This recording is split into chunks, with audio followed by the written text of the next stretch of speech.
તો મહેસાણામાં ભાસરિયામાં યુવકની હત્યાનો જે આખો મુદ્દો છે, બંને પક્ષો દ્વારા સામસામે પોલીસ ફરિયાદ નોંધાઈ છે.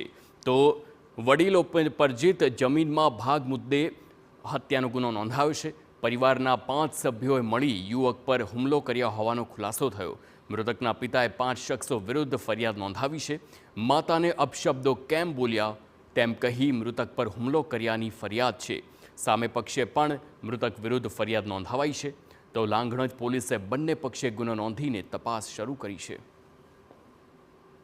પરમાર નામનો જે વ્યક્તિ છે, જેની ઉંમર અંદાજિત 35 વર્ષની છે, તેનું પારિવારિક ઝઘડાની અંદર તેના જ પરિવારના તેના કૌટુંબિક ભાઈઓ વગેરે સંબંધીઓએ ધોકા અને દંડા વડે મૃત્યુ નિપજાવેલું છે. અત્યારે પોલીસ દ્વારા ઇન્ક્વેસ્ટ પંચનામું ભરી અને આ અંગે પીએમની કાર્યવાહી કરવામાં